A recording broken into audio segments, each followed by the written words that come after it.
राधे राधे दोस्तों, जय श्री कृष्णा। दोस्तों, आज के हमारे इस वीडियो में मैं आपको कामिका एकादशी की व्रत कथा सुनाने जा रही हूँ। तो आप सभी भक्तजन कथा को लास्ट तक सुनिएगा, क्योंकि किसी भी कथा को अधूरा छोड़ने से पाप लगता है। तो चलिए वीडियो की शुरुआत करते हैं और कथा का श्रवण करते हैं।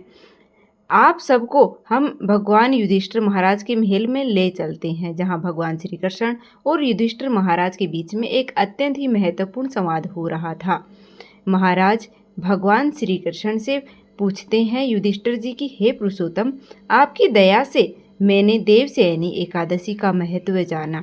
अब कृपया करके आप मुझे आषाढ़ मास के कृष्ण पक्ष में आने वाली एकादशी के विषय में बताइए। युधिष्ठिर महाराज का प्रश्न सुनकर भगवान श्री कृष्ण मुस्कुराए और उत्तर दिया कि हे राजन, एक समय जीवों के कल्याण के लिए नारद मुनि ने यह प्रश्न अपने पिता ब्रह्मा जी से किया था। ब्रह्मा जी ने उन्हें जो वर्णन किया था वह मैं आपको सुनाता हूँ, ध्यानपूर्वक सुनिएगा। हे पितामह, क्या आप मुझे आषाढ़ मास के कृष्ण पक्ष में आने वाली एकादशी के विषय में बता सकते हैं?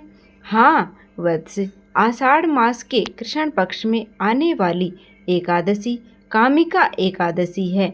इसकी महिमा इतनी दिव्य है कि इसके श्रवण मात्र से अश्वमेघ यज्ञों का फल प्राप्त होता है। इस दिन जो व्यक्ति तुलसी दल से भगवान श्री हरि की पूजा करता है, उन्हें स्वर्ण और चांदी दान करने के समान पुण्य फल की प्राप्ति होती है। कामिका एकादशी के दिन तुलसी पूजन का विशेष महत्व है। इस दिन भगवान केशव को नव अंकुरित तुलसी मंजरी अर्पित करनी चाहिए, और जो व्यक्ति ऐसा करता है वह अपने पूर्व और वर्तमान के सभी पापों से मुक्त हो जाता है। अब मैं तुम्हें कामिका एकादशी की एक पौराणिक कथा सुनाता हूँ, ध्यानपूर्वक सुनिएगा। तो एक समय की बात है, धर्मध्वज राजा की पुत्री के रूप में तुलसी जी का अवतरण हुआ। उस समय भगवान नारायण की तपस्या हेतु वो अनेक तीर्थ स्थानों में भ्रमण कर रही थी।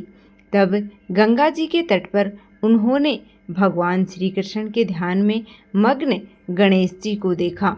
अत्यंत ही सुंदर पीताम्बरधारी, शुद्ध और ध्यान मग्न गणेश जी को देख करके और तुलसी उन पर मोहित हो गई और उनसे विवाह करने की अपनी इच्छा उनके समक्ष प्रकट करी।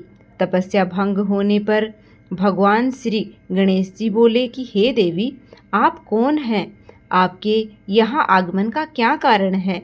क्या आप नहीं जानती कि तपस्वी का ध्यान भंग करना पापजनक होता है?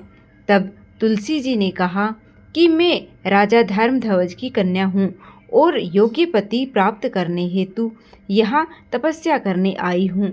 आपको देख करके और मैं आपसे आकृष्ट हूँ और आपसे विवाह करना चाहती हूँ। तब गणेश जी बोले कि हे देवी, मेरी आपसे विवाह करने की कोई इच्छा नहीं है। कृपया करके आप मुझसे अपना ध्यान हटा करके और किसी और योग्य वर की तलाश करें। गणेश जी ऐसे वचन सुन करके और तुलसी जी को क्रोध आ गया।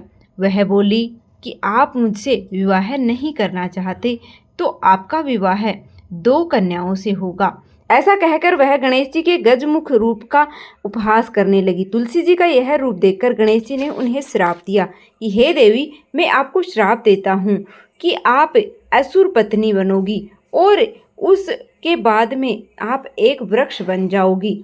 अब यह सुनकर के और तुलसी जी को अपनी भूल का आभास हुआ और वह गणेश जी से प्रार्थना करने लगी कि वह अपना श्राप वापस ले।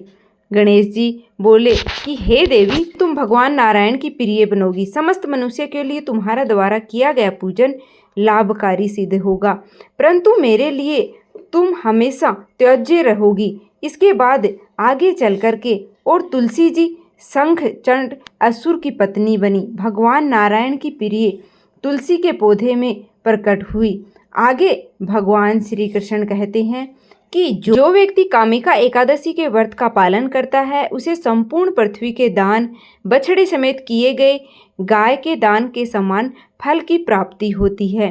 तो यह थी एकादशी की सबसे शुद्धतम और पापों का नाश करने वाली प्रबल कामिका एकादशी की व्रत कथा। अधूरी हो तो पूरी करना, पूरी हो तो मान करना और कमेंट बॉक्स में जय श्री हरि विष्णु अवश्य लिख दीजिएगा। वीडियो पसंद आई है तो लाइक कर दीजिएगा, चैनल पर नए हो तो सब्सक्राइब कर लीजिएगा, जिससे कि आने वाली हर वीडियो की नोटिफिकेशन आप सबको मिलती रहे। और तीज व्रत से संबंधित सभी वीडियो चैनल पर अपलोड हैं, तो प्लीज़ आप विजिट करके देख लीजिएगा। मिलते हैं फिर से एक और नई वीडियो के साथ। धन्यवाद।